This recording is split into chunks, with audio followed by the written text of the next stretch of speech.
Assalamualaikum warahmatullahi wabarakatuh. Selamat datang di video ini. Aku Muhammad Jaidudin Alvin Makos dari kelas DK 4801. Di video kali ini aku akan bahas analisis estetika dari 4 karya seni luar biasa dari barat maupun dari Indonesia. Aku menggunakan pendekatan dari Edmund Burke Feldman yang terdiri dari 4 tahap, yaitu deskripsi, analisis formal, interpretasi, dan penilaian.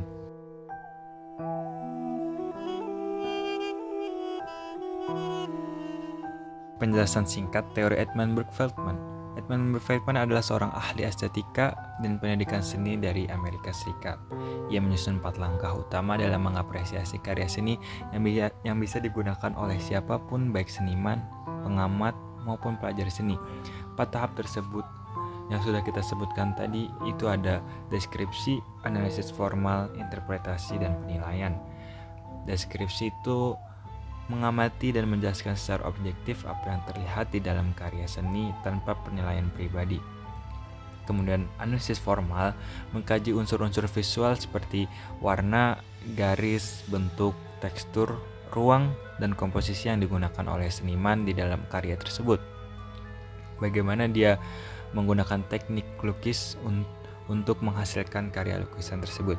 Ketiga, ada interpretasi, memberikan makna atau tafsiran dari karya seni berdasarkan konteks, simbol, dan pengalaman pribadi. Kita bisa melihat ada beberapa pesan yang akan disampaikan oleh seniman di dalam lukisan tersebut. Itu bisa terlihat secara langsung atau bahkan misterius. 4, ada penilaian, menilai kualitas atau nilai dari karya seni secara keseluruhan, baik dari aspek teknik, ekspresi, maupun dampaknya. Jadi kita akan menilai atau mengevaluasi overall dari lukisan tersebut.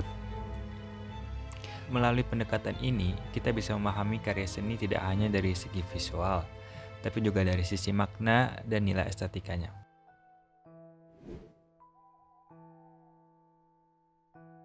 Oke, kita masuk ke lukisan barat. 2 lukisan barat yang akan kita terapkan ke dalam teori Edmund Burke Feldman. Yang pertama ada Las Meninas, Diogo Velázquez. Lukisan dari tahun 1656 ini adalah salah satu karya paling misterius dan jenius di dunia seni. Judulnya Las Meninas, artinya pelayan-pelayan perempuan. Tapi yang menarik adalah subjeknya. Di tengah kita lihat Infanta Margarita, putri kecil dari keluarga kerajaan Spanyol yang sedang dilayani pelayan, dan di sebelah kiri ada Velázquez sendiri, si pelukis, sedang melukis. Unik banget kan? Secara visual, Velázquez mainin perspektif dengan sangat halus. Komposisinya dalam banget, kayak kita beneran masuk ke dalam lukisan itu. Ada cermin di belakang, dan situ kita bisa lihat bayangan raja dan ratu. Tapi mereka nggak ada di dalam ruangan. Jadi kita mulai bertanya, siapa sebenarnya yang jadi pusat perhatian di sini? Interpretasinya dalam banget. Velázquez seakan bilang seniman juga punya posisi penting, sejajar dengan bangsawan. Dan si cermin itu seakan membuat kita penonton jadi bagian dari lukisannya. Ini bukan cuma lukisan keluarga kerajaan, tapi juga komentar sosial dan tekniknya gila banget. Ilusi ruang, pencahayaan, dan komposisinya sempurna. Yang kedua, The Edge of Priceless Philip's Fault. Ini bukan lukisan satu gambar, tapi lebih ke pengalaman zaman keemasan Athena di abad ke-5 sebelum Masehi. Fokusnya adalah bangunan Parthenon dan patung Dewi Athena Parthenos. Secara visual, semua tampak terstruktur rapi. Parthenon sebagai kuil pusat diposisikan simetris, kiri kanan seimbang, dengan belakang proporsional. Patung Dewi Athena digambarkan dengan pakaian bertekstur, lengkap dengan atribut seperti perisai dan tombak, yang menandakan kekuatan dan perlindungan. Maknanya, zaman ini dianggap puncak peradaban. Dewi Athena di sini bukan sekedar tokoh mitologi, tapi simbol kecerdasan, kekuasaan, dan idealisme wanita dalam masyarakat. Ini juga refleksi dari nilai-nilai Yunani, bahwa seni, politik, dan spiritualitas sangat berkaitan. Karya ini menyampaikan bahwa peradaban bukan cuma dibangun dari senjata, tapi dari seni, intelektualitas, dan harmonis.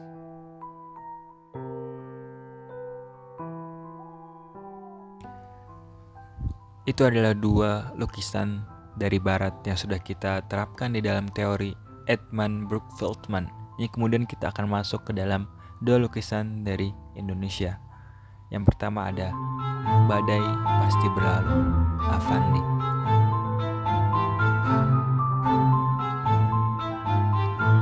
Lukisan ini dibuat sekitar tahun 1970-an. Pelukis Indonesia yang terkenal dengan gaya ekspresionismenya. Lukisan ini menggambarkan suasana badai yang besar, gelap, dan kacau. Tapi di tengah badai, ada cahaya kecil, sebuah harapan. Avandi nggak pakai kuas, dia langsung pakai tangan, tube cut, goresannya spontan penuh emosi. Garis-garis yang meliuk berantakan, tapi justru itu estetika ekspresionisme muncul. Emosi mentah ditampilkan seapa adanya. Kalau kita lihat lebih dekat, ada sosok manusia yang tampak kecil dan rapuh di tengah badai. Itu bisa jadi gambaran dirinya sendiri atau siapapun yang sedang melewati masa sulit. Judulnya sendiri udah jadi pesan kuat. Badai pasti berlalu. Artinya sebesar apapun masalah atau penderitaan, pasti ada akhirnya. Dan ini relevan banget, terutama kalau kita hubungkan dengan situasi sosial politik Indonesia waktu itu. Yang kedua ada Banjir di Jawa, Raden Saleh. Ini lukisan dari tahun sekitar 1865. Di sini kita lihat bencana banjir yang melanda masyarakat Jawa. Suasananya kacau banget. Langit mendung, orang-orang panik, hewan-hewan terbawa arus, dan pohon tumbang. Gaya lukisan ini romantisme Eropa, tapi dengan subjek lokal Indonesia.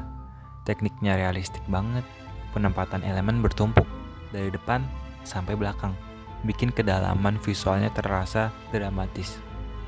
Tapi lebih dari itu, lukisan ini juga punya pesan sosial. Banjir bisa jadi simbol penderitaan rakyat kecil. Di tengah bencana, kita lihat rakyat biasa yang berjuang sendiri tanpa bantuan. Mungkin ini juga bentuk kritik terhadap situasi kolonial saat itu, bahwa rakyat menderita, tapi penguasa hanya diam. Lukisan ini bukan cuma indah, tapi juga empatik dan penuh kemanusiaan. Apalagi datang dari seorang Raden Saleh yang belajar di Eropa, tapi tetap peka terhadap tanah airnya. Dan banyak karya dia yang sudah kita lihat, karya yang begitu indah dan lukisan yang begitu sangat memiliki kedalaman makna. Itu tadi adalah 4 karya seni yang termasuk legendaris, misterius, indah, estetik yang kita masukkan ke dalam teori Edmund Burke Feldman. 4 karya ini sama-sama kuat, tapi punya karakternya masing-masing. Dengan pendekatan Edmund Burke Feldman, kita bisa lihat bahwa seni itu gak cuma soal bagus atau tidak, tapi bagaimana seni bisa menyampaikan emosi, ide, kritik sosial, bahkan refleksi peradaban dengan komposisi, makna, teknik yang digunakan dalam lukisan tersebut. Setiap lukisan memiliki makna dan kedalaman tersendiri bagi penonton yang melihatnya. Dan estetika kebagusan seni itu juga tergantung penontonnya, tergantung siapa yang melihat, tergantung siapa yang menilai. Namun dengan kita menggunakan teori Edmund Burke Feldman ini, kita bisa menyederhanakannya, kita bisa dengan jelas melihat nilai daripada seni tersebut. Itu tadi sedikit pembahasan dari aku tentang analisis estetika dari 4 karya seni tadi. Las Meninas, The Age of Priceless, Badai Pasti Berlalu, dan Banjir di Jawa. Kalau kamu suka video ini, boleh bantu like, komen di bawah pendapat kamu bagaimana, dan subscribe untuk konten-konten seni lainnya. Terima kasih sudah menonton. Waalaikumsalam warahmatullahi wabarakatuh. Bye bye.